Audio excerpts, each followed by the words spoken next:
Baraka. Assalamu alaikum aziz dostlar. Qaraqalpaqcha stand-up. Xoş geldiniz.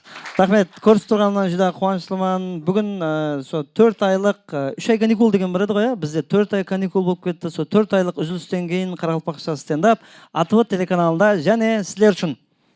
Xoş geldiniz. Енді зал толтырып отқан ажайып меймандарымыз бар. Солармен бір қатар танысып, қош келдіңіз деп хармасын айтамыз. Астен да ең кішкентай ықылас-пендтеріміз бар. Мен ойлаймын, балалар студиясынан келіп отыр, сіздер, сондай ма? Қожелден келіп отырсыз. Қожелде 23 мектеп бар ма не? Қожел үлкен қала онда, я? Жақсы, ана жібачканы шайнап қойып, ана астына деп не қылып кетейікші. Атың кім сен? Азиз. Абайлы бол сен. Азиз деген атлар ең қиын. Фарид, Азиз, Бекзат деген атлар бар ма? Ең қиын атлар. Ізіне бір А деген әріп қосылып кетсе, қыздың атын айланып кетеді ма? Азиза, Бекзада, Фарида болып, Рахмет, қош келіпсіздер. Одан кейін мен Гаухар достым келіп отыр. Менің компанияда бірге істескен кәсіптесім. Қош келіпсіз. Бір шапалақ қошеметлер болмаса болмайды. О, Гаухар, қош келіпсіз. Бүгілдер қайғандасыз? Азыр жұмыстаман. Мынау сенің жұмысың ғой, келіп отқан. Рахмет. Hoş geldiniz. Business lady, business trainer. Дұрыс қой, заман талабы әзір әмме сол.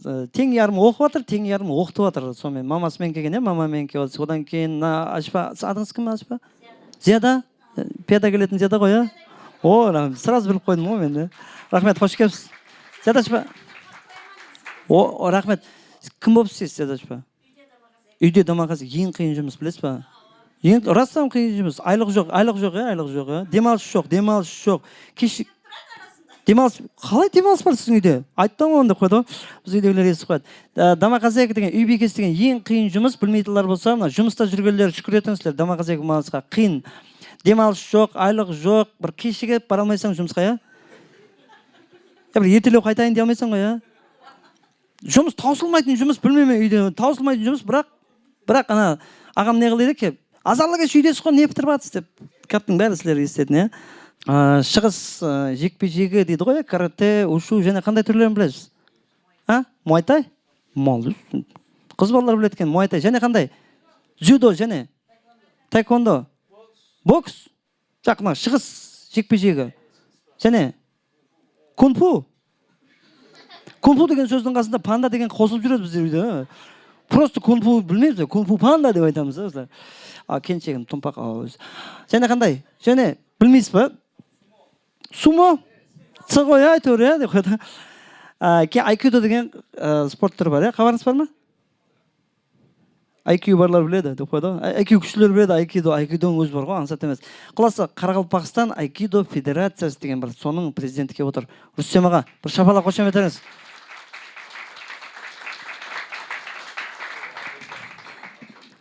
Айкидошы болғаннан кейін сразу өтіп кетемін, әзілеспейді қойды. Бір айтқан екен, жаңағы жүзім төменге қарамады деп. Жарысқа барып қайтқан ғой, жаңағы палуан. Қалай шәкіртлер жүз төменге қарамайды, бәрі шалқы ортасын сөз берген ғой бұлай. Сондай әзілесуге қорқамыз. Рүстем аға болады ба айкидо спорты елде раужаланып? Сіз алжыпсан балаңыз бен қызыңыз айкидошы? Тек өзіңіз үйретесіз бе деме, бұлай, Ағайыншылық, әмі жеді ағайыншылық екен ғой, негізі. Ділбар кіші, сіз медик едіңіз, Медик, дұрыс. Айтпақшы, Рүстем аға менен Ділбар кішем ең үлгілі шаңырақ деген таңлауда 2018 жылы Өзбекстан чемпионы. Бір шапалақ қошеметлеріңіз. Ең үлгілі шаңырақ. Енді, конечно, мен кіші сізді түсінемен, күйең айкидошы болғаннан кейін үлгілі беккен болатын шығар, шаңырақ, Немей деп қойды. Бір ағам сізге де аңсат емес, ол медик білмейтсең, бар ғой, медиклермен ойнауға болмайды. Не то укол салып жіберу мүмкін. Саған керек витамин деп бар ғой, ұйықтатып жіберу мүмкін. Соның үшін үлгілі да бір-біріне страховка болай жүреді, рахмет. Қасыңызда балаңыз, Рахмет. Және қызыңыздан бар еді, рахмет. Болады. Одан кейін біздің ойлашпам келіп отыр, Сондай ма? Қызыңменен кен жаңа Бахадыр таныстырдым, жаңа таныстырып кетейін ба? Қарақалпақстан телеканалынан дубляж, монтаж студиясынан Бахадыр ініміз келіп отыр. Жаңа дауыс иесі, рахмет. Рахмет. Бір қатар деп, былай көрмейді екен. Рафик, Құлас бірмілеп не қылмай қояйын, барлап, Рапик, келіншегімен келіп отыр, Ажинияз, әмесі. Құласы шақыртылған мейманлардың әмесі бар. Мына бас беті, жаңа сіздерді айтқан жерлеріміз қиылып кетуі мүмкін. Соң үшін оператормен келісіп, өздеріңіз видеосын аласыз. Келсіз қоя? Ал біз Қарақалпақша стендапты бастандырамыз. Және Бәрте, қош келдіңіз. Негізі, расы, сондай жәметтік орынларға келген уақытта, мен бір армияға военчасқа бір қызмет сапарымен барған уақытта военчаста күлдіру аңсатта гілең еркектер болады да, кейін не айтсаң өзі зорға жүрген және еркектер күліп, ал мына жәметтік орындарда бізде гражданскийде хаял қызлар болғаннан кейін, хаял қызлар негізі мәдениеттің сол тикары себепшісі хаял қызлар. Рас қой. Со хаял қызлар болса, былай лишний сөгінбей, жаңағы наспай атпай дегендей көзінше мәдениетлі болып көрініп қаламыз ғой. Хаял қызлар тойды қыздыратынамызсызлер, ұлыма хамме тарауда со бір еркекті бір мотивация беріп тұратығын хаял қызлар. Бүгін мен сіздерді бір мақтап жағына жақпан. Хаял қызлар. Ең сұлу хаял қызлар біздің Қарекеңнің хаял қызлары. Дұрыс па? Бір шапала қошеметтер. Раста ең сұлу қыздар, даже боянбаса да сұлу ғой біздер. Даже сұлу емес болу үшін боянады біздердің хаял қыздар бар ғой. Басқа елдің қыздары сұлу болу үшін боянады ғой. Біздің елдің қыздары сұлу емес болу үшін боянады. Мен бір 20 жыл атқаруға барып көрдім. Түсіндіңіз ғой, 15 жылдан бері боянбаған жаңағы. Тойында бір рет боянған, класстың қыздары ғой. Енді ананың сұлу бір жүзінен бір не қылды, нұр жауып тұратығын бір жақсы адамдар болады ғой, бір маған соған бір жақсы хақ бел. Сондай бір жақсы қызда, класстың қызы, ана қалада жүрген, постоянно боянып жүрген достары көре алмаушылық қылды деймін, ананы салонға апарған ғой, аналар ғой. Енді мынадан мынаяғының цветі басқаша да жаңа бар ғой. Боянбай жүрген реально сұлу өтті ол бар ғой. Кейін деп қойды, біздің Қарақалпақтың қызлары сұлу емес болу үшін, көз тимеу үшін боянады. Рас қой. Дұрыс па?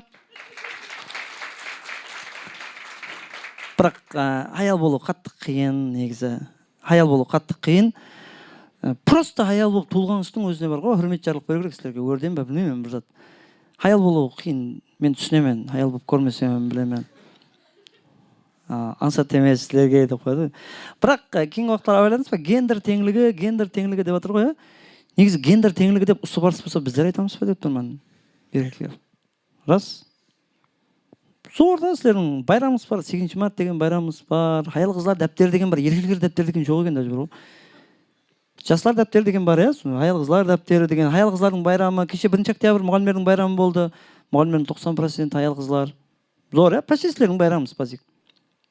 Эльмира еді? Та. Сіздердің байрамымыз болды, құтты болсын. Медиктердің байрамы болады, ертең жақында келе жатыр. Бәрі 90% хаял қызлар, хаял қызлар. Той кім үшін береміз? Біз хаял қызлар үшін береміз. Келіншек той деп айтылады, Үйленген той деп айтпайды, келін түсірген той дейді. Та қараңыз, не деген.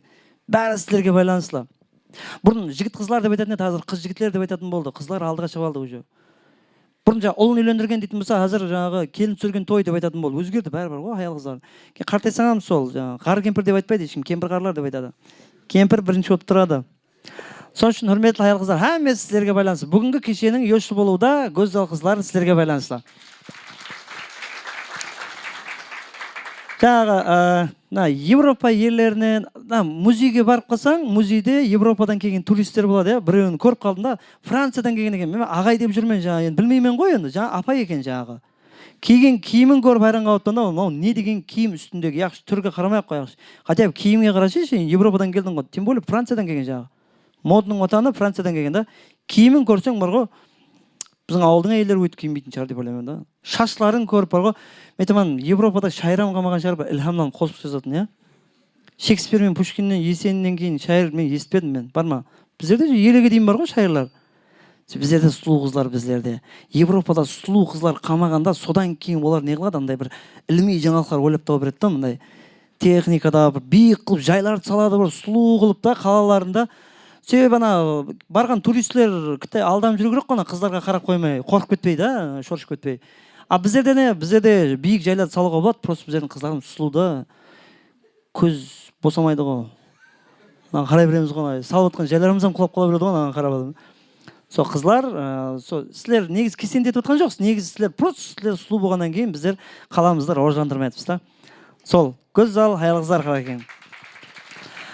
Олай болса, АТО телеканалы көріп отқаныңыз экраннан ұзақласпаң, бірақ жүзде жақылай бермең, себебі зрениеге зиян, дұрыс емес пе? Егер телевизор көріп отқан болсаңыз, егер YouTube арқылы көріп отқан болсаңыз, жүзде қуаныштымыз, лайк басуды ұмытпаң дейді ғой. Ал бізде Қарақалпақша стендап, келесі резидент, студент ініміз бар, шапалақ, қошеметтеріңіз болмаса айта бермейді, анау бар ғой, өзі еле шықпай жатырып звезда болып кеткен ғой. Ел келді, бір шапалақ, қошеметтер.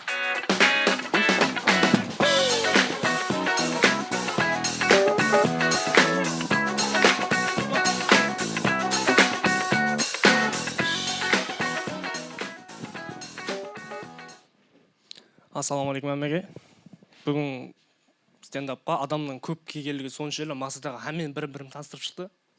Байқайсыздар ма, осы өмірімізде бір әмме затымыз бір камераға байланысты болып қалды, бір отырыспақта отырсаған бір ақырында естелікке суретке түсейік, сен телефоның нормально түсіреді ғой деп, әмме бір телефонларын мақтанғысы келіп қалады сол жерде. Қазір әмме бір мысалы үшін камераның алдында жүріп ойнайтындар бар, тойда да ішіп алып камерашың ізден қуып ойнайтындар бар.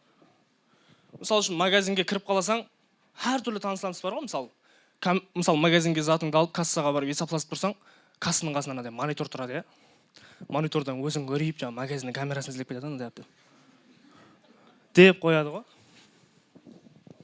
Олыма түсінбейтініміз. Таныстарымыздан соншалық көп, қазір күнде мысалы бизнес леди деп жатырмыз, арамызда көп екен. Мысалы үшін бизнес, мен инстаграмда отырсам, интернетте отырсам, білмеймін, мен танымаймын, біреу жазып тұрды да маған. Ассалаумағалейкум, Елгелді Қайыпбергенов. Сіз өзіңіздің бос уақытларыңызда өзіңізге қосымша дарамат тапқыңыз келе ме дейді. Мен айттым, неше сомдікі көрік дедім. Яқ, шарт емес, ақша тікпейсіз. Сіз оған 1 сом ақша тікпейсіз деді. Сіз біздің семинар тренерлерге қатынасың деді. Бардым, барайын дедім. Ол $200 басамат екен ол. 1 сом тікпейміз, бірақ сом деп айтпаған еді, доллардан тікеткенбіз оған тек. Ойландым да, ол қалай ол? Сөйтіп ойлансам, ол мынандай зат сатып болады екенсің, анандай болады екен, мынандай болады екен, соны кейін адамдарға ұсыныс болады екен. Ізіңнен келген адамдардың үстінен процент алады екенсің. Анаған мен өзім сенбей жатпан, біреуді сендіруге көзім жеткен жоқ ал. Арамызда соншалық адамдар бар, мысалы түсінбейміз. Жаңа камера деп жатырмыз ғой. Бір сол дәрежеде бір камераға бір жан тәнімен беріліп кеткен адамдар бар. Әттегі қасында жүрген мысалға таныстарын қойып, кімнің айфоны болса соның ізінен қуып жүретілер бар ал. Жаңағы айфоны бар адам кеште айлануға шықпаса, анауам шықпайды ал. Айфоны бар адаммен бірге суретке түсіп, видеоға түсіп, фотоларын телеграмына еще файлға тастап қояды. Болмаса болмайды, файлға тастап беру керек. История қойса, оны отметкілемей қалса және. Бір қысым бір сөтте қалады жаңағы. Қазір мысалы үшін бизнес деп жатырмыз ғой.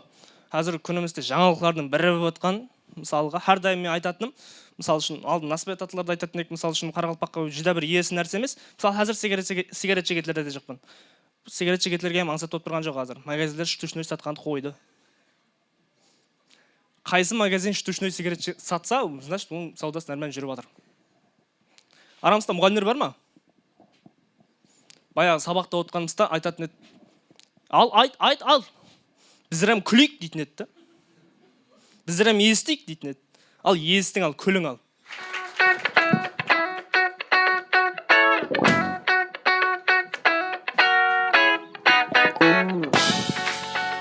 Шапалақ, қошеметтер. Ел келді Қайыпберген. Растам жаңағы мектепте мұғалімдердің айтатын гапы ғой, жаңағы қызық болса ортаға шығып айт, біздер күлейік деп. Растам сол біздердің күлдіріміз мектептен басылады. Одан кейін мен мектепте, есіме түсіп кетті, мектепте мәжбүри жақсы оқыдым. Себебі фамилиям Абджамилов, мен класстың тағдыры мен қолымда еді. Ұстап тұрым керек та, короче. Александр Матросовтай сеземен да өзімді бар ғой. Пулеметтің аузына көкірегін тұтатын бар ғой. Тайын емес болсам ефілеп айтыр. Дейіп кетіп баратыр оқып кетесің ғой көзіңмен де сөйтіп. Болып табылады, атап айтқанда, сондай-ақ, тағы басқа деген сөздермен айландырып тұрасың да, мұғалімдерді кіттай бір алжастырып, ана бір-екі адам оқып үлгеріп қалады да соң. Растам, арамызда мұғалімдер отыр, кеше жақында байрамымыз болды, сіздердің байрамыңыз өзгеше, бірақ өз қалаңға тура келіп қояды, бірінші күнде қосып береді да. Не особенностьлер өзінше, оншама? Минет кодексі, минеті көп ісі, мен кодекс деп есіп қалдым, минеті көп олардың деді. Дұрыс, мұғалім болған сәтем себеп, мұғалім, бәрі мұғалімдерге байланысты, бүткүл елді оқытатын сіздер. Фермерлерге пақтаны теріп, отап, теруді кім үйретті? Мұғалімдер үйретті, болмаса білмейтін фермерлер. Мұғалімдер үйретті, 30 жыл сөйтіп болады ғой, өздеріңіз үйрендіңіз ғой деп өздеріне тапсырды. Одан кейін абаданластыруға терек егуді үйретті мұғалімдер. Хәклеуді, салма қазуды кім үйретті? Мұғалімдер үйретті. Одан кейін строительдерге де Құда қаласа әйтеуір қайсы көшені қайтып асфальтлауды жақсылап үйретіп, опен бюджетін өздеріне тапсырсаңыз, Құда қаласа бала оқытуға уақыт қалады дейсіздерде. Рахмет, мұғалімдер. Мысалы, мұғалімдердің байрамы қала күнге тура келеді, бірінші күнді қосып беріп жіберді. Зор, әжайып, мұғалімге деген құрмет. Мысалы, строительдердің байрамы бар, август айының соңғы екшембісі. Күнәм жоқ. Екінші екшембісі, олыма алжаспам кетесен ғой, екінші екшембі атының өзі бар ғой, іздеп тауып аламан деген екшембі деген не өйдей жүр біреулер. Қала күн деп айтады ғой бізде. Екінші қала күн деп. Қала күн емес, қала күн деп айту керек. Гімен да, шынбайскен, нағыз. Расам, сондай музыкамен деп сөйлескен жақсы көремен, рахмет. Жиналыстайдың кейін өзім шығамын. Деп айтуға болмайды да, я. Қайырне керек, мұғалімдер туралы. Расам, ата-аналар жиналысы деген бар, я. Не үшін ата-аналар жиналысы деп қояды? Мен түсіндім. Жақында ата-аналар жиналысына барып көрдім. Ата-аналар жиналысы дегеннің мәнісі бір ата барады, қалғанның бәрі аналар. Енді дұрыс, бір-екі папа баруы мүмкін, мен құсағаларда жаңағы түске шекем той жоқ құрып жататын да. Бірақ оларам барғанмен жаңағы қызының класын тауып алмай қайтып кетеді да, жаңағы. Алты емеді, алты зым еді деп сөйтіп сұрауға ұяласаң ғой, енді ұят қой өзің қызың қайсы класста оқитынын білмесең. Сол үшін ата-аналар жиналысы. Ата-аналар жиналысын көрсең, айтпақшы, мен қызым, кішкентай қызым 1-ші классқа барды, кеше жақында реально болған уақиғада. Бір психологтың несін алып келді, бланкасын, соны толтырып тапсырың деді. Мен таң қалғаным, мынандай сұрақ бар ішінде. Расы. Балаңызды не мақсатта мектепке бергенсіз деген. Тупо қадың үйде қарайтын адам жоқ деп жазайын деп тұрмын, сөйтіп басқаларға қарадым да.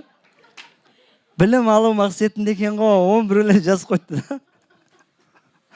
Рас, енді күлмесе ләз жоқ та, кейін жаңағы жазып қойды да, қандай ата-анасының социалдық жағдайы, наркоман, күдібұзар, қамалып келген, және бір зат, мен өзім тауылмайды бұндай, ештен бар ғой. Жұмыссыз деген. Не ол, білмеймін енді, мұғалімдерге де аңсат емес, солардың бәрінен өткен ғой мұғалімдерге. Кейін неге мұғалімдерге срочно тапсырмалар түстен кейін келеді көбінесе, я?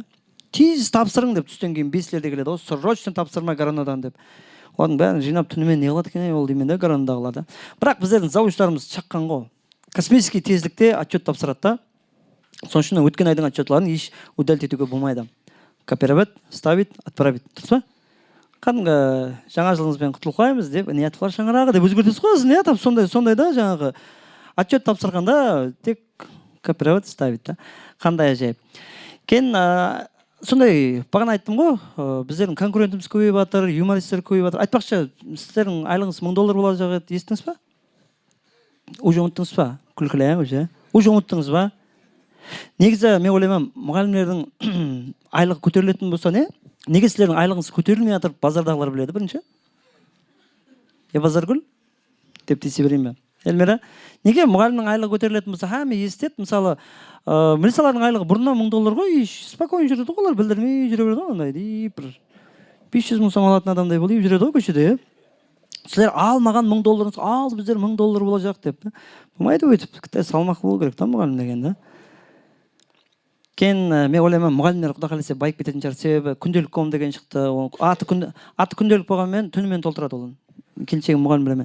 Түнделік.com деп өзгерту керек. Түнделік.com, одан кейін рюда повышение, кейін аттестация, сертификаттан өттіңіз бе, сабағыңды ең жайдыр, одан кейін комиссияң кеулі бар, Құда күткендей, оны күтпесең болмайды. Сонрасында субботнигі. Соның арасында мектеп, ата-аналар жиналысы әйтеуір уақыт тауып оқытып жүргеніңізге рахмет. Сондай баса-бас сіздердің жұмысыңызда. Мен ойлаймын, алған айлығыңызды сауға да уақыт болмайтын шығар енді. Құда қаласа байып кететін шығарсыз сіздер. Бір шапалақ қошеметтеріңіз мұғалімдерге.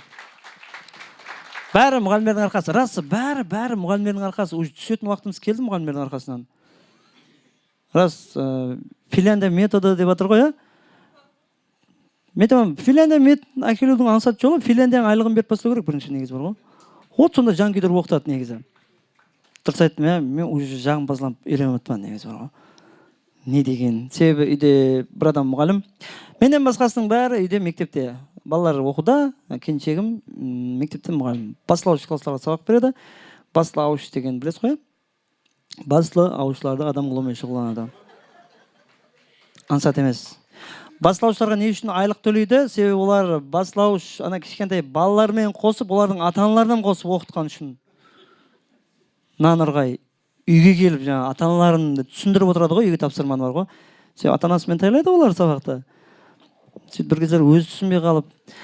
Бар біздердің поколениеге рахмет айту керек. Негізі арамызда бар шығар, тең ярымы Google-сыз, Википедиясыз мектеп бітіргендер. Дұрыс па?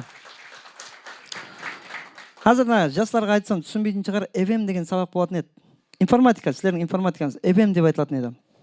EVM сабақ біздер 2 айға шейін класста үйрендік EVM-де. Компьютер классқа апармайды. Дәптерге жазамыз ғой, бейсік тілі, программаластыру, бәрін килобайт, гигабайтта сондай заттарды, бит, байт, не заттар бар еді ғой. Паскаль, бір программалар. Тетрадта, компьютер сабақты бізде тетрадта үйрендік. Сен ойланып көрсең. Илон Маскың шақырып бермен деп қойды. Растан, одан кейін информатика мұғалімдер бар ғой, директордан кейін екінші орында тұрады, абырайлы жаңалар бар ғой, дейіп зорға жүреді жаңалар. Шақылмаса берсеңіз, компьютерға апармайман деп.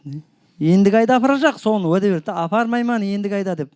Содан 10 сабағында деп жүресің. Сөйтіп тыныш жүріп, очко жинап, одан кейін кеттік компьютер классқа апараман, хамет зілсіп, 8 класс балалар, 1 класс балалардай қол сұласып, бұлай бар ғой. Бір жігіт бір қыздан сонымен түштеп, коридордың оң жағымен барып, ана Центрбанктың решеткісіндей решеткі андай. Дұрыс па жігітлер? Компьютер кабинет. 4 жерінен құлып бар, нән бар ғой. Иттің басындай құлыплар бар ғой жаңағыдай. Ашып, қадыр отырып, ашырып, информатика кабинет қап-қараңғы болады. Осындай стендап өте ме өрді. Сөйтіп, айнасына қара не тартып қоятын еді, компьютер не қалады. Күнге болмайды компьютерлар бұл кезде, білмеймін. Агат деген компьютер ғой. Сонымен хамеміз дейіп отырамыз ғой. Темең, бұзас. Сөйтіп, головной компьютерді қосады бірінші. Олан бір майданда қосады ғой. Тик-пик, чик-кет. Айды бір кезде қосылып болады. Одан кейін 15 компьютер 30 оқушы деп екі ора біреудің ғой. Бірімлеп қосып, бірімлеп паролін теріп, бірімлеп ашып болымын. Сабақ таусады. Сонымен информатика сабақ тамам. Сол үшін үрметлі жастар, жігітлер, қызлар, папа, мамаларыңызға рахмет айтың. Сондай заманда тетрадтан компьютерді үйренген, Google-сыз, Википедиясыз мектепті бітіріп шыққан. Рахмет. Давам етеміз. Енді не үшін бұлардың бәрін айтып па? Себебі ендік шығатын жігіт өзі жақында ғана біткерді. 11 класста Нүксі район Ақмаңғыттан Атабек. Бір шапалақ қошемет етіңіз. Рахмет.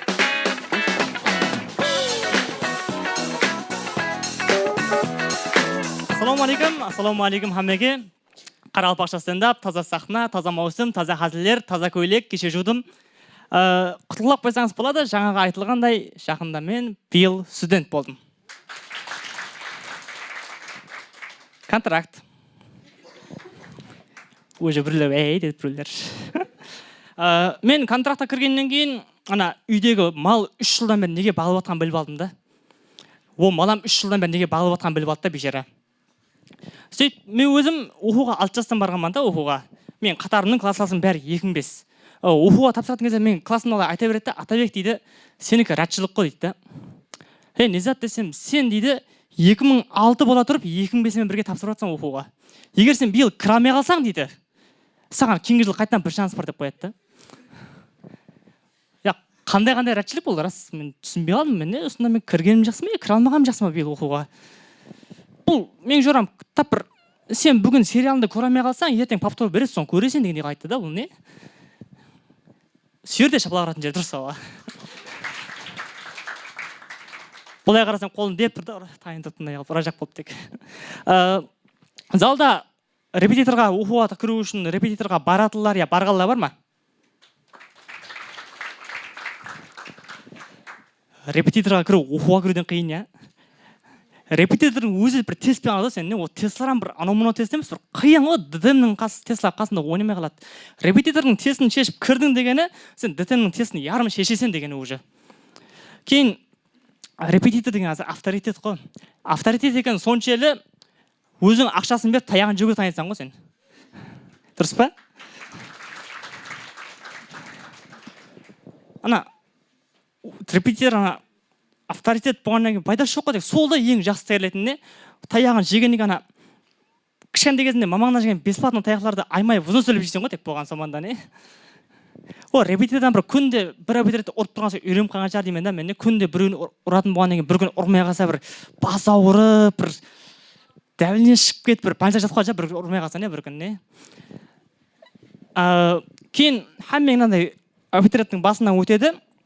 Оқуға тапсыратын кезде андай ДТМ каналдарға қосылып, ДТМ хабарларды бақылап барады ғой.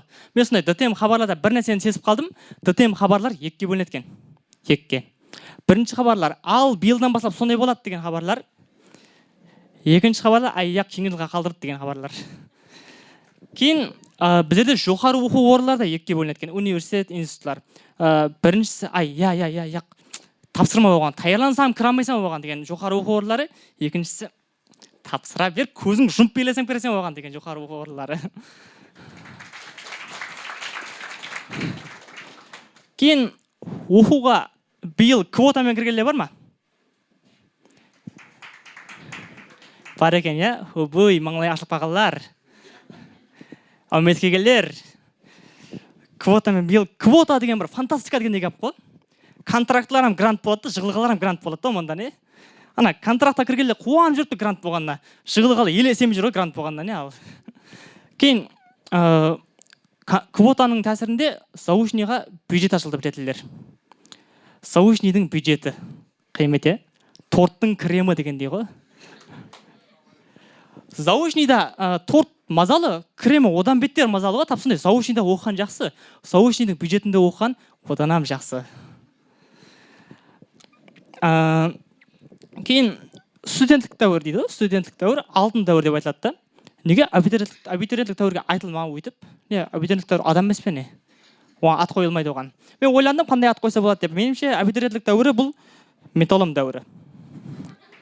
Металлом. Себебі бір шетте жатқан бір темір болса, үйдің бір шетінде жатқан, сені алып заводқа тапсырады. Заводта сен бір басқа бір қымбат бағалы бір металлдармен сені ертіп, сен қайта формаландырып, сенен алтын, яғни студенттік дәуір пайда болады. Рахмет, менде қазірше сол. Сіздермен бірге болған биыл студенттік бақытына еріскен һәм бұл бақытты басқаларға да тілеп қалушы Ақмаңғытлы Атабек.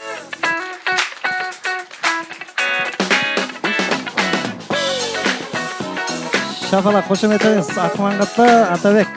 Рахмет. Қатты бір шапалақ ой деп. Тана келіп барғандай ғой, біздерге сенбең, өздеріңіздің көңіліңізді өздеріңіз көтермесеңіз болмайды дегендей. Студенттікті айтып жатыр ғой, қазір оқуға кірген үлкен тема емес болып қалды негізі, қазір. Оқуға кіріп, оған шашу беруім керек емес пе деп ойлаймын да, қапа болмай енді оқуға кіргенде. Қазір жұмысқа кіргенге шашу беру керек пе деймін да мен. Расы. Енді қазір баяғылар біздердің уақытымызда оқу бар еді. Июльда документ тапсырып болсаң, августта тест, 20 күн күтесің, одан кейін кіріп кетсең, сентябрьде оқу. Қандай әжайып, өзің по порядку. Қазір жыл январда да біз қабылдау давам етпектеміз деп реклама келе береді ғой, жаңа бар ғой. Кеше біздің ауылдағы бір жеңгеміз маған мақтанып жатыр да, мен талаба болу бақытынан месар болайын деп тұрған екенмін деп SMS келген ғой жаңаға. Сөйт, апа ол әмеге келіп жатыр деп, жаңа не қылып жатпаған ғой, түсіндіріп жатсам, жаңағы ол настроение түсіп отыр да, қарым тір болғанда оқытарым еді деп жаңағы не қояды да.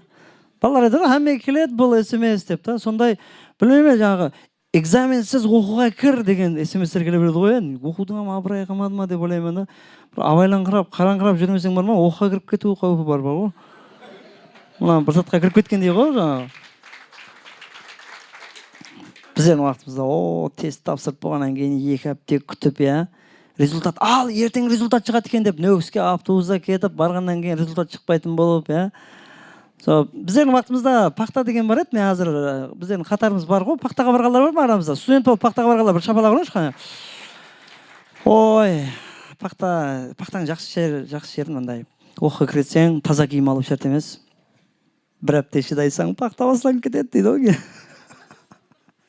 өткен жылғы киіммен жүресің да еплеп, сентябрьде 5 күн еплеп болсаң болды, кейін пақтаға шығарып жібереді, кейін сол суық түсемен дегенше герзовоймен пақтаны атқарасаң, кейін просто университетке герзовой киіп баруға ұяласаң, кейін етік алу керек деп қояды ғой. Сол қысқа киім аласаң, кейін қыста анандай погода болады ғой, күн суытып келіп, бірден жылытады ғой, сол кезде деп киім алмай тек 1-2 апта шыдасаң, кейін прополкке шығарып жібереді да. Зор еді ғой негізі өздерінің дәуіріміз. Құласа ендігі резидентіміз ортаға шығатын, ол да студент, музыкант, диджей. Азыр көресіз, музыка басқашалау қойлады басқалардікіне қарағаннан. Себебі өзі музыкада отырыпты, ол жерден келіп отырған адамымыз бар. Мангуберді. Бір шапалақ қошеметтер.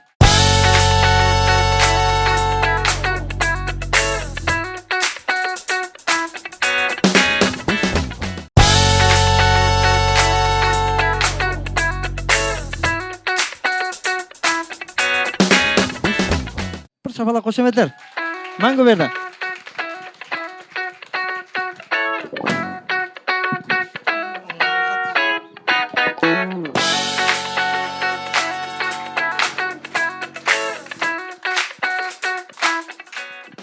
Рахмет. Сәлем әммеге. Мен аты Мангуберді. Мен рас толық стендапер емеспін. Мен арық стендапермен. Мен бір затқа келісіп алайық та, мен қаттыға шапалақты жақсы көремін да, кішкентайымнан шапалақ жеп өскеннен кейін ба, біреуді қазір кім лидер деген ойын ойнайық та, сол қазір сізді лидер деп алайық та, түріңіз жақсы ұқсап тұрыпты да лидерге. Мен сізге қарасам шапалақты басылайсыз, қалғалар алып кетеміз, жақсы ма? Онда басладық. Оп! Рахмет. Араңызда армияға барғалы бар ма? О, қандай азамат жігітлер. Менің бардым армияға, қала күн бардым, азанда сөйтіп ажағанмен сөртке түсіп қайттым әбетте.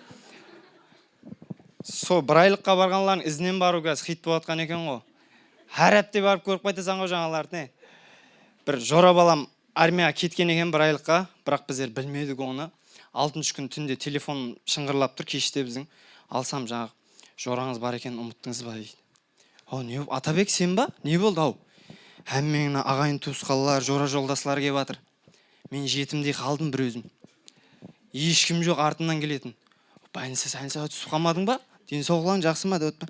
Армияға кеттім ғой дейді. Ой, бұл яқшы, ертең барамыз деп, ертең жора жолдаслармен армияға бардық. Енді армияға барғанда ұяқта кіттай қатаң тәртіплері бар. Енді біреулер наспай атын елатылар бар, соларыңызден наспай апарат екен. Бір зат жегісі келі бар екен. Оларыңызден сондай заттар апарат екен. Біздер сұрап, не апарайық деп, кола ішкім кеп тұр деді. Сөйт жаңын ізінен кола апарып бердік, сөйт жаңы шақырып кеп сыртта отырмыз, сөйт. Енді қандай екен армия деп, қатты строй олма. Телефон шұқлатпайды ал. Тығылып зорға шұқлап жүрміз дейді. Енді армия бес па кеген деп, енді қандай қызықларын айтса деп, аяқты көрдің ба дейді. О, шагат ете беріп, ісіп кеткен, мощный болып кеткен ба? Яқ, ғайзап кетті мұнау дейді. Тым армияға барғанын түрместі ананың түрі. Сөйт, жігітлер телефоныңыз беріп тұрың деді. Сөйт, телефонымды алды, арғы шетке барып, тұрды, сөйт, 3 минуттан бір қарсам теректің астында отыр. Күтемен деп еді мен. Мені таслап кетті. Хотя сырға сап кетуім керек екен. Ау, не болды ау? Сондай қызым алмат телефон. Ау, алмат, білмеу, қап қойған шығар телефон басқа жақ. Яқ, о, алу керек еді. Жігітлермен армиядан қашпасам болмайды. Ау, өзі кегенің бе бір әпте болды енді аржана шыда бір кіттайың ғой, бір аржана бір әпте не қылсаң, қаяқтың бір әптесі еле 12 күн бар ғой дейді. 6 ай бар ғой дегендей қылып айтады да. Сөйт, кіттай шыда дейді, яқ дейді, мен кетемен қашып кетсем бекен дейді. Өз жаңағы военчастың қасында тұрады да үйіне. Түнде далаға шықса көрініп тұрады да анау не? Қашаман деп қояды. Яқ кіттай шыда деп атып кіттай қалды. Яқ дейді жігітлер, шыдалмаймын мен. Амнистия берілмесе нерден шығу қиын деп. Қаяқа келгенін ұмытып қалғанда жаңағы. Сөйтіп қайттық әммеміз балалар, бір аптадан кейін жаңағы папасын көріп қалдым. Сондай жігітлер таярлана берің, ауа ертең шашу дейді. Не шашу? Сол балам бір айлық армияға барып кетір, шашу береміз. Аға дедім. 7 миллион имперге төледің. Ізінен барып тағы ақша беріп қайтым. Ақшаң бәрін қайқа шаша берсең деймін да. Шашу беріп оған. Бұрылар білесіз ба, мынандай армия деген қандай болған. Мысалан, менің атам 3 жыл армияда қызмет еткенде Эстония мемлекетіне барып қызмет етіп қайтын. Таллин деген пайтақты бар екен, сол жерде қызмет еткен. Жаңағы 19 жасында 3 жыл үйдің біреуі барып хабарламаған ғой жаңадан не. Жолды білмеген ба, білмеймін, әйтеуір бармадық деді. Бәлкім сөйтіп жаңағы ояқтады. Енді хабарласу туы айына 1 рет хат жазады. Олам 4 айда келеді да біздер бетке. 4 айда келеді. Олам жаңа үйдің іші келген хатларды кириллский жазылғаннан кейін түсінбей өзі күйінде оқып берер деп жинап алып қоя берген.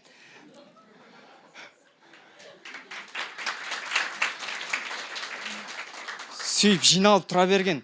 Енді атам мен танкист болған ба, жаңа 3 жылына айту бойынша қызық, жаңа танкте анау жауын жашын қарамай жаңа бұзылып қалса оңлап не көшеде қалып қойған жерлеріңіз болады дейді. Bir кездері ана танктың себі шығып кетеді дейді. Қызық жаңағы не батқаны не қарап тұрсаң, жаңағы атам айтып беріп атқанларына Россияның Т-34 деген киносына яман ұқсап кетеді не. Мен ойлап қоймын, атам өмірінен алынған ба екен дедім ғой жаңағы не.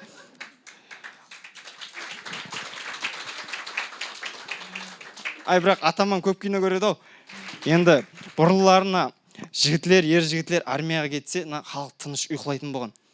Қазіргілер армияға кетсе, армияға кеткен жігіттер 1 айлықта арқайын ұйқылап жүр ғой жаңа. Әз етіп алып не.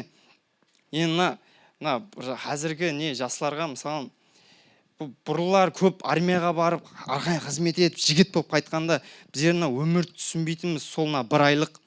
Құрметті жігітлер, жаслар, қазір күнде 1 айлыққа күн көріс қиын.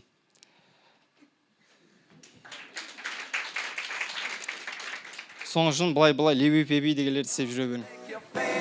Рахмет сілеме, Мангуверт көңіл. We'll make you fly, we'll make you shout and clap your hands. You feel so high, you'll never cry. Мен армияға барған кезім есіме түсіп кетті өзім. Қазақстанда қарақол күде строй бітті дейді. Рахмет. Мангуверді бір шапалақ қошеметлеңіз.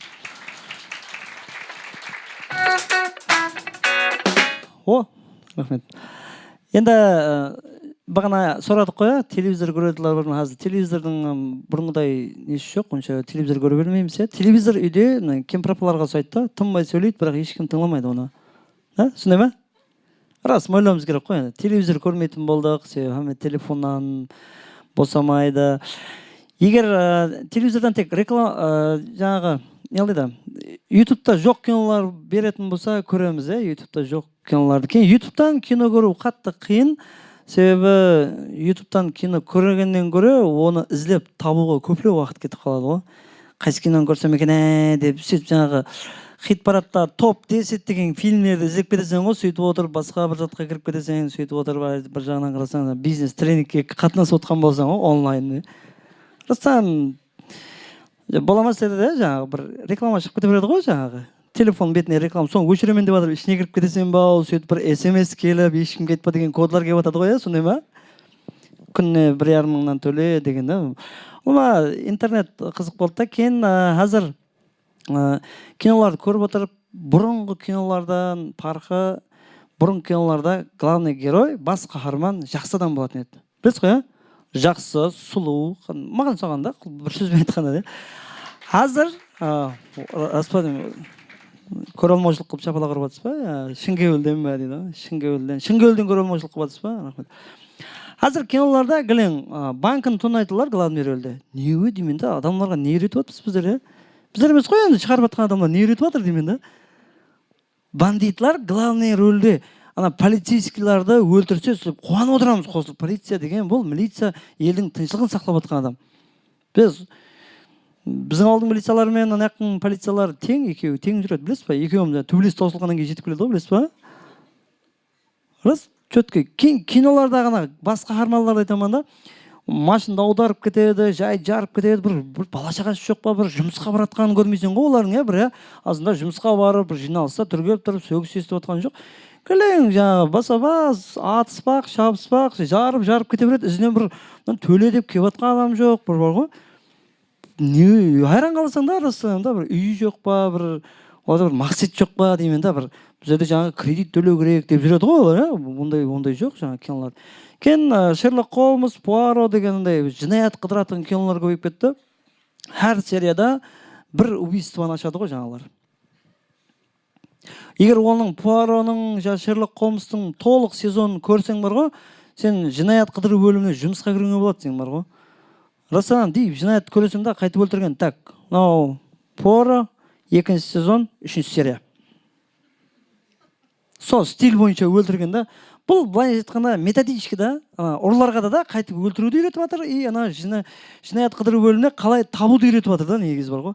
Кім бірінші жаңағы ютубқа тарқап кетпей тұрып көрсе, сол пайдаланады да, ол методичка. Соның үшін мен ойлаймын, кино деген ол өмірде болатын зат емес қой негізі. Индийский кинолар мысалы, білеміз, Индия жағдай төмен, жарлы, пұлы жоқ, жай жоқ адамдар қосық айтып таныс ойнап жүреді. Не деймін.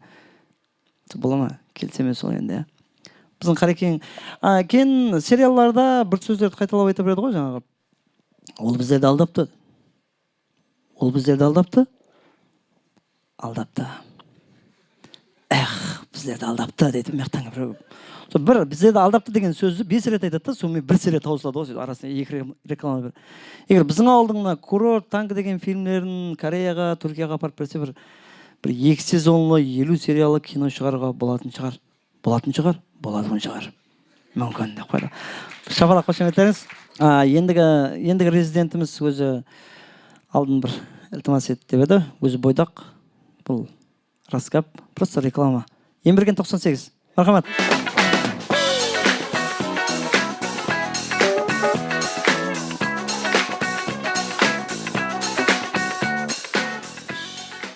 Ассалаумағалейкум, әмеге қалайсыздар, денсаулық жақсы ма? Қалмаңдар, не қасылар?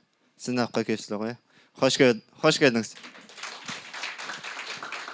Бірінші мәрте келіп отқан ажағаларымыз, ажбаларымыз, қыздар бар екен.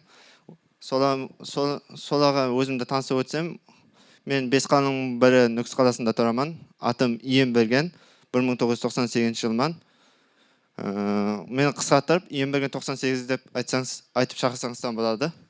Арамызда қыз алып қашып көрген жігітлер бар ма? Қош апа. Молодец, сау болыңдар. Ана қыз алып қашуын ойласыға ғой, тап тойдың ойласығында болып кетеді ғой. Бір классың балаларын жинап қоясаң, бір үйге шақырасаң, сөйтіп дастарханға дұрыс етіп қоясаң, қанекей біреу жете қойса, бірнешеу кетеді ғой. Сөйтіп қағазға келеді, план түзеді да. Кім вазипалады, кім қайсы машинада шығады, соң ойласы кетеді. Білесің, постоянно ең ірі здоровый балалар бар ғой. Неге қызды көтеріп салуға етеді да, айтады. Сөйтіп, ота шалба, қапыны ашып тұрасың дейді. Енді маған оқсағана айтпастан, тыншқана көшенің басына тұрып, машина саясы көрінді ма, келді да.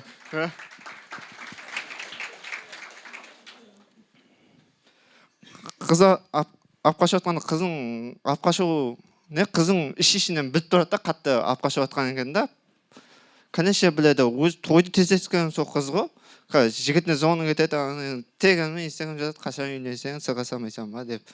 Ең беш кеткен жерім бар ғой. Жаңа машинада түсіп отқанда яман жылайды ғой. Жиі мінеді да өзі бірақ. Көшеге кеткен кезде сигнал басталды, дырын етіп машинаның кіріп отқан кезде. Бұрын ғасырда ата-бабамыз ешек алуымен қыз алып қашқанда не қылған екен деп ойлаймын да, ешектің құйрығын тартып аңғытқан ба деймін да. Ана қыз алып қашу деген бар ғой, мен қазірден бастап қыз алып қашу емес, қыз алып келу депті, өзгертсем бола ма деп өзіме план ойлап қалдым да. Мысалы, алып қашпаса алдын қызды салонға етіп, бұрында көшенің басына алып қашады еді ғой. Қалеген неден. Қазір кафенің алдына тұрып, буменнің несінде күтіп тұрасаң, жазда, ысыда, қыста, суықта қатты тұрасаң, 1,5 сағат қашан шыға қояды екен деп. Қалған тойдан кейін жей береді ғой деп. Классың балалар жолда үйленсе, өзің үйленгенде қатты қуанып, кетесің ғой, азанда 10-да шығып, түнгі 11-де үйіңді одан тауып қайтасың айтып. Жолдан үйлендіп, бір өзі жағыз бойдақ қалған, Емберген 98 болды.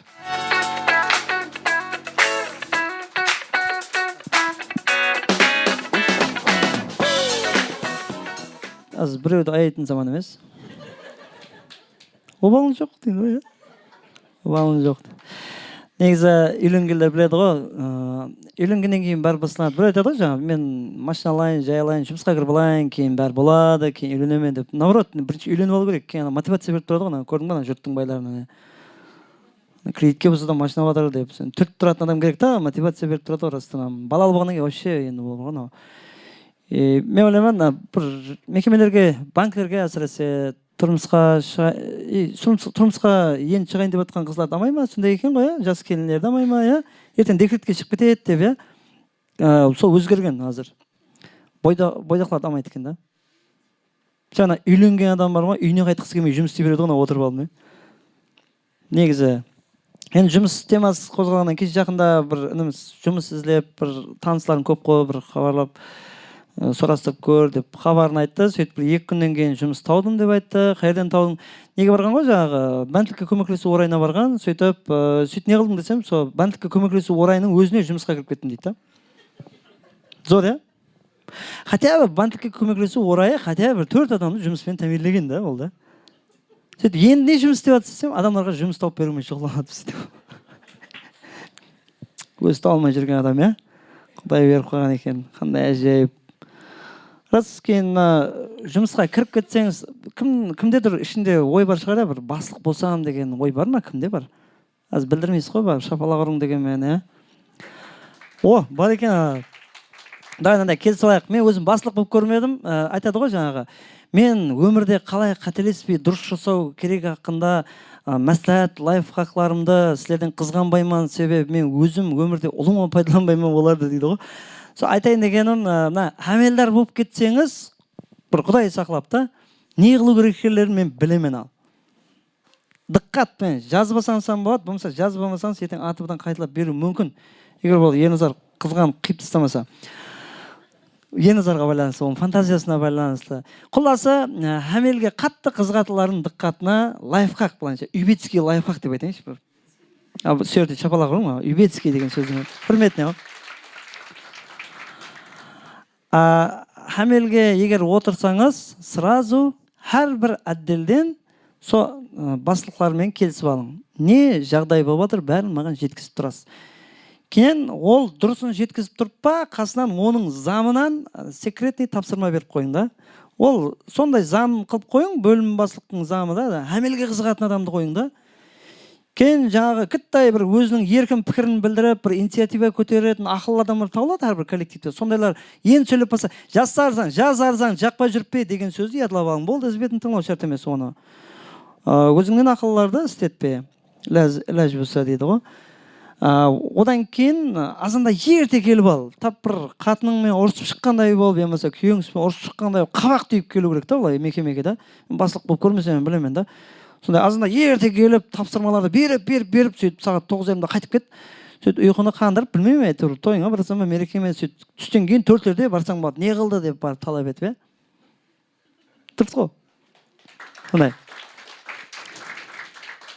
Кейін жаңағыдай ақыллы адамдар болады ғой, жаңа өзіңне ақыллы. Соларды құлас іздесең кір табылады әмеден. Соның бір чипаларын тауып, жұмыстан сондай қылып, оған не қыл, жаңағы өзі арзасымен шығып кететін болсын да, сонда жиналыс қылып, бұндай эпиляцияларға біздің сіздердей қадірдан кәсіпкер ауызбіршілікті коллективімізде бұндай эпиляцияларға орын жоқ деп айтсаңыз бар ғой, коллектив довольны болып қалады ғой. Главное, біреуді жамаласаң довольны болар еді, адамдар бар ғой.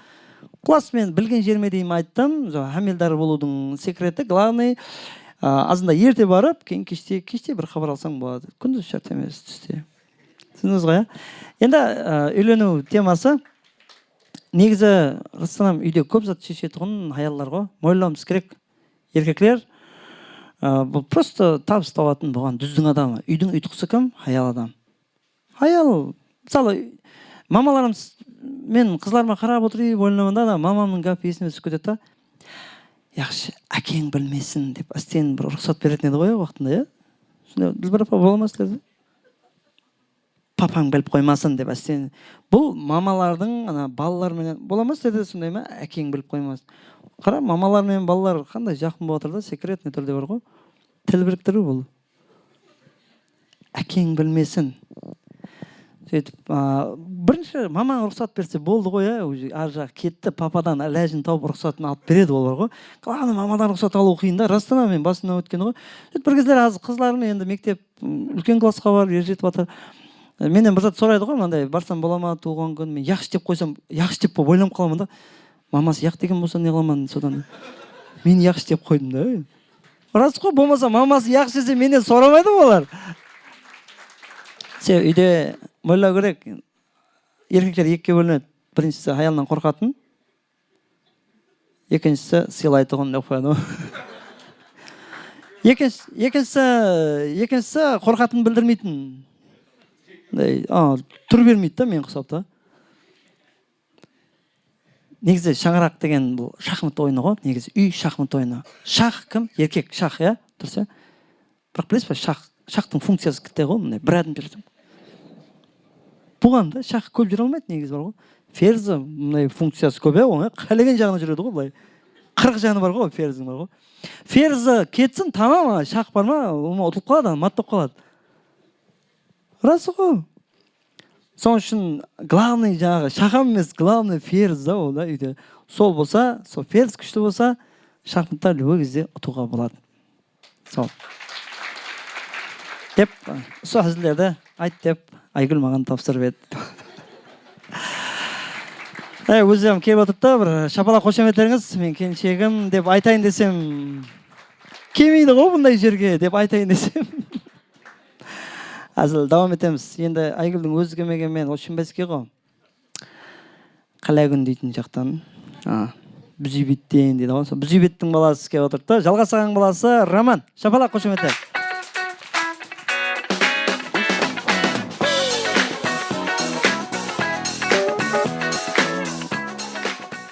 Бәрші қайырлы кеш, қош келіпсіздер, қош көрдік. Құлас кеше-кеште бір түнгі 2 уақытында Гүрпан баласы жазып бір, ұйықламайсаң ба деп. Хаусымда оғыда не біткеремен дедім ме? Конкретно былай бір оғыдың уақытындағы бір мектептегі сабақтағы автобуста деп кетемен дегенше ұйықлар бір қанатта бір. Бүйш-бүйт ұйқы бірақ соңғыз қанатта бірақ не? Бірақ былай ертең қалай күн ғой бір 12-ге дейін, 12:30-ға дейін бір ұйқын тірейінші дейсің ғой. Өмір алла ұйқын келмей қозай салайсаң ал не? Бір 3-те бір ұйықлайсаң ғой.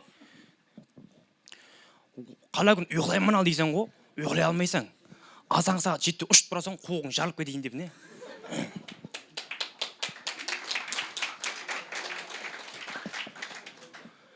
Барып келгеннен кейін ұйқың мазасы қашып, бейберекет ұйқы болып бір өзінше газге шай қойып, былай шай демлеп үйің ішін оят бір әдепле ибелі жігіт қалсаң қала гүлдер былай не бір ерте тұрған кездері. Одан кейін былай сәлем ұйқлап жатқан кезіңізде былай деп көзің өлеңгіз деп бір құдыққа түсіп кетесіз бе сіздер былай бір шұңғырға түсіп кетесіз бе? Ола мешкап былай бір түнгі 3-тің уақытында ұйқлап жатсаң уақ деп аяғың тамыр тартып қала ма бірден? Ош деп сәкіріп жатқан ғой деп аяғың сәлкіп деп мандыраж болып әбігерің шығып. Расымен былай өзім өмірімде аяғым тамыр тез тартып тұрады да. Ана интернетте бір факт оқып қалдым. Түнде аяғың тамыр тартса бір инен деп тығып жіберсең, аяғың тамыр тартқан қояды екен да. Сөйтіп ана күн үйтім шығып ине іздеп кеттім түніме 3-тің уақытында. Бірақ ол факт растан дұрыс екен. Сол инен іздеп жүріп ем, аяғым тамыр тартқан қойдай бірақ былай не? Ойлап қарасам.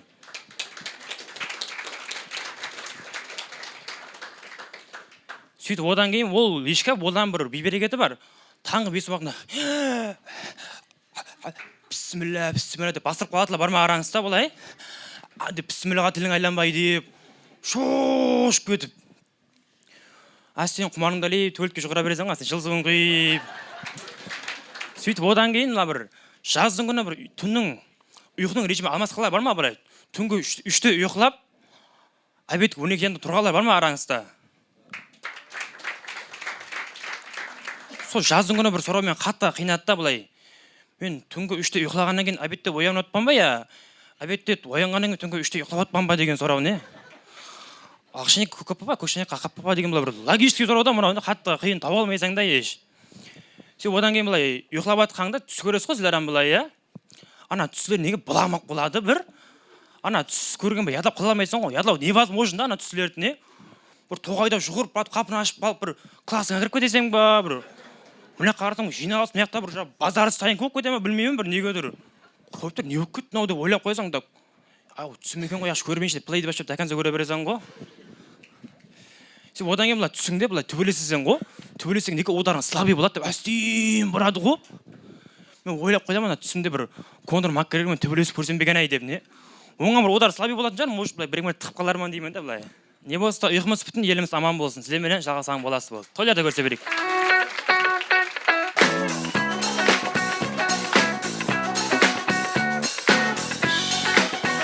Рахмет. Жалғасаң баласы, Романға бір шапалақ қошеметлер, қаттырақ. Рахмет, әжайып. Негізі Рыстанам, енді мен айтқан залдағылардың ярымы түсінбейтін шығар, себебі мен 40 жастан өткеннен кейінгілер туралы айтаман. Бар ғой арамыз, 40-қа шамалас қалдар. Кішкентай уақытта түсіңізде өзіз көресіз ғой, түсіңізде өзіз қуып кетіп, қаша алмай, жұғырған көнбей атама. Сол кейін қалады, 35-тен өткеннен кейін көрмейсіз онда өз түслерді. Себебі қасыңда жатады дейді ғой. Дұрысам. Бүгін ертелі ұйқылайыншы деп жаңағы жатқан уақытта ұйқыңды есап алып жатсам ба, былай. Қазір ұйқылап қалсам, өзінде 7-те тұрсам, где-то 8 сағатта ұйқылайды екен мен деген. Сондай бола мәселеді, да? Кейін азында ұйқыдан оянған уақытта дейіп көзіңді ашып жатырсың ғой, бірден тұрып кетпейсің ғой енді. Жас 40-тан өтті, бірден тұрып кетсең, қайттан мен айлам қараңғыласып қайттан жатырсың ғой. Жас мінген содан біле бер дейді ғой. Мынандай көкірек қалтаға телефон салатын болдық қой, жас мінгеннің белгісі шығар сол, иә? Рүстем телефон мынандай жерге салса, уже 40-тан өткен деген сөз. Махалле телеканалын көретін болдық қой, құлас. Уже жас мінді деген сөз, да. Құлас дейіп, көзіңді ашып, қарасаң мындай бір тұмалақ бір заттар жүріп жүреді ғой көзің алдында, дейіп, дейіп қозғалып бірден деп қайттан дейіп ізінен дейіп өте береді ғой, ізден қуып жүресің ғой. Көзің жұмып қаласың да, ассаң және сол кейін және болды енді азында ерте оянаман бір жұғыраман деп ойлайсыз ба? Болды мен өзгерім керек. Жас 42-ге келді. Марк Цукерберг, миллиардер Цукерберг. Цукер деп қоясың да. Илон Маск Марсқа кетуге таярланып жатыр да уже. Менен 1-2 жасақ үлкен ғой сондағы. Марк Грегор деген миллионер болып кеткен уже. Чемпион мир да, мені ешкім танымайды. Болды ертеңнен мысалы өзгеремен деп қоясың ішіңнен. Илон Маск айтамын да, оғырақ миллиардларды жұмсасаң бар ғой, біздің Нөкістан Марстан кем болмайтын шығар деп ойлаймын мен да. Зор ғой я бірақ. Көз алысқа келдім, просто Марсқа көшіп кеттік, ал не болды ал? Кадастрға барып 6 сотық Марс сұрап келіп едім деп барсам, бір түрлі ғой я, тіліміз айланбайды ғой жаңа. Берді байға не болды? Бешаран кеше Марслап қайттық. Жатқан Марс жайлы болсын. Ақша көреміз, Марс томалақ айланып келесең. Бір тіліміз үйренбейтін шығар деп ойлаймын да. Марс сүрсең күссір, күссірмесең жүссір. Құлас үйреніміз керек, уже әрекет етіп жатыр, жігіт әрекет етіп жатыр, Илон Маск бар ғой. Біздер хотя бы бір ақшалай болмаса да әйтеуір жаңа нақылдарымызды өзгертіп уже тайырлана берсек болады уже. Рас айтып жатпан да. Енді біздің Нөкіс сондай бір әжеп. Біз санаса білмейміз ғой, біз ірден турайтын қалқпыз біздер ғой. Біздер микрорайонның өздері 21-ден басталады біздерде. 19-шы микрорайон деген қаяқта? Рүстем? Жоқ ондай, 20 бар, 20 бар. Бірден андай тақеташта бар 1, 2, 3, 4 деген микрорайонда біздердің ата-бабаларымыз бар ғой. Ата-бабаларымыз болғанда ағаларымыз бар ғой, папаларымыз. Жақсы ниет қылғанда ол 20-дан басылап сала берейік деген өздері кейін салып алар 19-ға шекем деген шығар, я? Сол атылап кеткенде кеше жақында таза микрорайон ашылды, мен қуандым 27 деп аталғанда. Бір 35 па, 53 болып кете ме деп қорқамын мен. Сондай цифрлар бар ғой, жаңағыдай зор, 35, 53 деген. Құдайға шүкір деймін да, по порядке 27 деп жатыр. Кейін көшелеріміз қараса, Алайыр Досынсаров көшесі 612 жай дегенде естіпедім мен. Бір 200-дің ар жағына өткеннен кейін без номер болып кете береді ғой. Онан бір номері бардай қылып документке жазып қойды ғой. Номерсіз жай деп не бір сұп-сұлу қылып. Не ол деймін да, не көп цифр көп қой. Бизнес қой бұлайынша айтқанда. 777 деген номер сатылады деп, я? Алайыр Досынсаров 777 деген номер кім аукционға қоямыз, кім үйіне сатып алады? Зор бизнес негіз бар ғой. Уже айтып қойдың, я? Кетті уже біреу жазып алған шығар деп әстен, я? просто мына золотой номер дегенге қызығамыз ғой біздер. Мына адам ат қойған уақытта деймін да, золотой номерлер қойса болады ғой, золотой атлар да, мысалы А деген атлар да, мысалы. Зор ғой. Атыгам Б Азайн деген деп зор. Біздердің строительдер Астана көшелеріміз қандай жай. Көшелердің атлары енді қоя берсір. Күйшік көшесі, бұрынғы Күйшік көшесін кім біледі? Нойоның артында көше, бұрынғы Күйшік көшесінің қазіргі аты бұрынғы Күйшік көшесі екен. Документ бойынша сондай екен. Ja білесіз бе? Қандай көше екен? Қарайсыздық деген намнан ат қой, кітте көшеге қойылмайды ғой. Атты қара, біройды қара дейді ғой. Кен көшелеріміз тарасанам, мысалы біздің көшенің аты тез-тезден өзгеріп тұрады. Әріфлер өзгерген сен өзгере ме? Білмеймін. Іш пісіп өзгерте бере ме? Макангомдағыларым арасы Макангомда істейтін жоқ па, әкімет та? Айтпарың дей жағадым ғой. Андай, Кунградский деген көше біздің көшеде. Кен Амангелді көшесі өзгерді, Аманбаев болып өзгерді ғой, атларынан ұмытып қалды. Аманбаев көшесі кеше жақында Таңжұлдызы болып және өзгерді. Білмеймін, не Аманбаев ұнамай қалды. Таңжұлдыз деп ешкім айтпайды біздерде. Өзі екі рет айтылған. Бірінші қойылған уақытта айтылған, кейін мен айттым ерде. Бұған басқа ешкім айтпайды Таңжұлдыз деп. Такси шақыратын болсақ, Коңградский деп шақырамыз да. Бір қаттығы патриот та өзінше да. Жиделбайсын деген қаяқ? Саранча ма? Саранча ма? Саранча емес, Жиделбайсын ел аты деп нағыз қарақалпақ батыр да жаңа. Мен такси шақырғанда қайтып шақырсаң сен да. Жиделбайсын ел аты десем, мынау бір кітап оқып па деп жауап тастайтын шығар. Патриот тұтып қалады ғой бір өздерінше не бір. Кіші район деп не өзінше. Микрорайон деп айтады, микрорайон. Микрорайон деп айтады, микрорайон деп жүреміз біздер. Сүйретіп жүреміз біздер ғой. Конкретно деген дейді, деген әдіп қосқандай да. Расам, көшенің атлары, егер таныстарыңыз айтпарың, бір келіспейтін атларды қояды, таза поселок бетлерден мындай ат бар. Жекенсал көшесі деген бар. Водоканал бетте. Жекенсал деген, мен сізге айтайын, білмейтіндер үшін, қайық табылмағаннан кейін, жағдай болмағанда қайықтың өзі азыр жаңа яхта дегендей ғой, миллионерлердің яхтасы бола ма? Сондай қайық деген үлкен пұл да ол. Қайық соғуға шамасы жоқ, пұлы жоқ. Қайық таппағаннан кейін жекенді орып, баулап, бір-біріне байлап, сөйтіп дәрен ар жағына өткен да, сал жасап, мындай сал деп айтады. Жекен сал деген.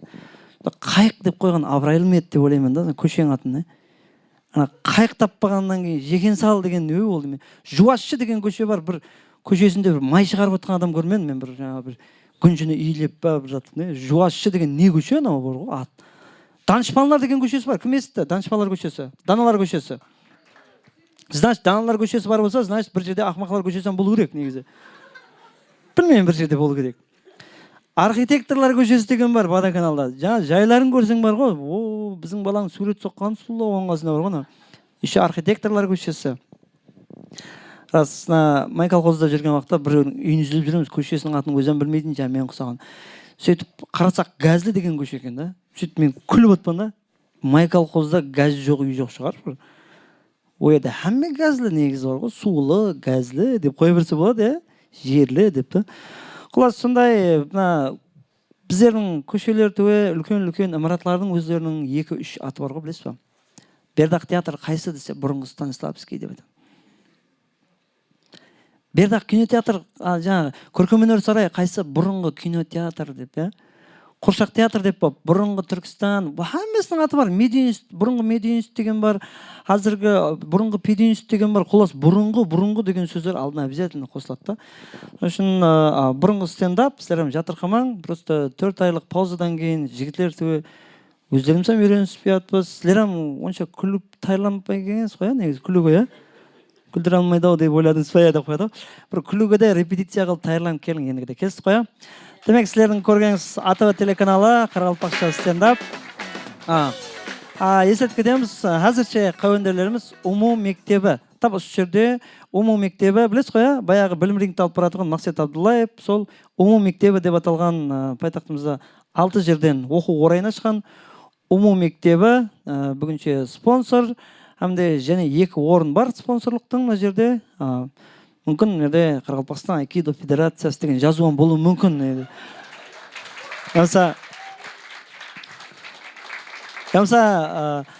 сиздерменликке окту орайы аман келди деп телефон номерлерим мерге бул силердин бизге кабарлашуубузга байланыштуу дейт го. Дыккатланышыңызга рахмет, келгениңиз үчүн рахмет. Сау, саламат болуң.